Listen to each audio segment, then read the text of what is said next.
Good morning, students. Today we will learn chapter 9 Momotaro. So take out page number 88 from your English book. This story is about Momotaro. He is a beach boy. So let's see what is the story. A long time ago, an old woman and her husband lived in Japan.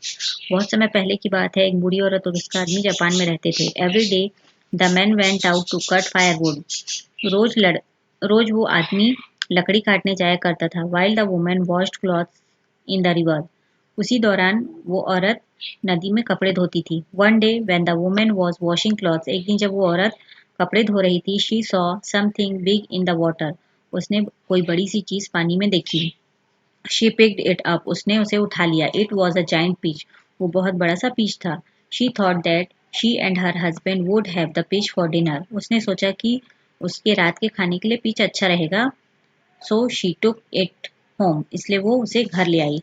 When her husband came in, जब उसका husband घर आया, he was very happy to see the peach. वो बहुत ही खुश हुआ peach को देखकर.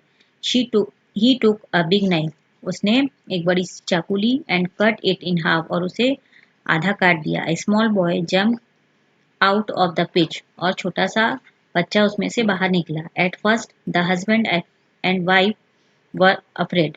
पहले तो वो दोनों हस्बैंड और वाइफ डर गए. However, after the little boy told them not to be scared. बाद में उस बच्चे ने कहा कि डरने की आवश्यकता नहीं है.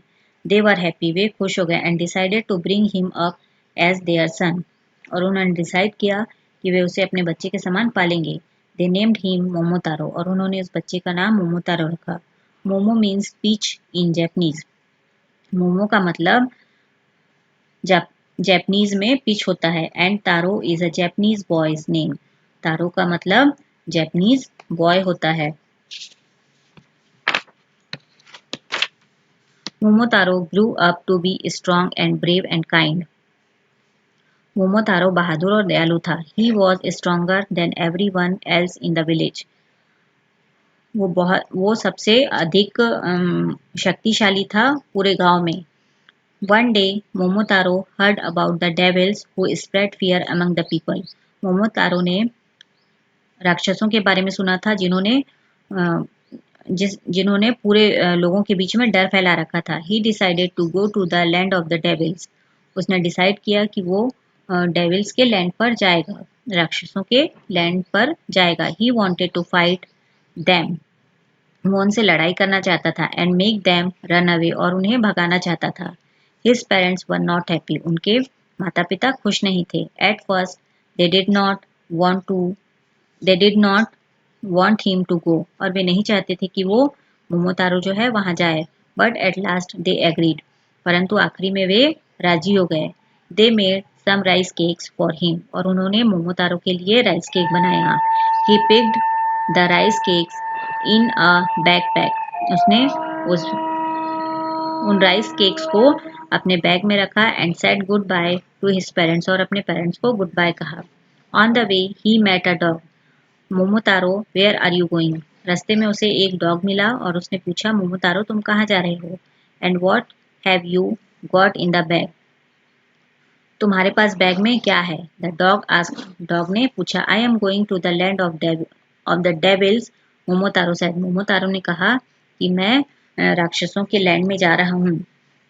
आई have rice cakes in the bag. मेरे पास राइस केक्स है बैग में. He opened it. और उसने उसे खोला. If you come with me to fight the devils, he said, then I will give you a cake. उसने कहा कि मैं लड़ाई करने जा रहा हूँ और तुम भी मेरे साथ लड़ाई करने के लिए राक्षसों से मेरे साथ आओगे तो मैं तुम्हें राइस केक दूंगा. Yes I will come. Dog कहता है, ठीक है मैं तुम्हारे साथ आऊंगा. Said the hungry dog. उस भूखे कुत्ते ने कहा. And Momotaro gave him a rice cake. Momotaro ने उसे एक राइस केक दिया. Then they met a chicken. फिर वे चिकन से मिले. Momotaro gave a rice cake to the chicken. Momotaro ने उस चिकन को भी राइस केक दिया. And the chicken join Momotaro and the dog.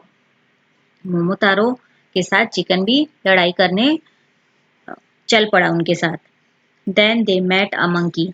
फिर वे मंकी से मिले. Momotaro gave a rice cake to the monkey.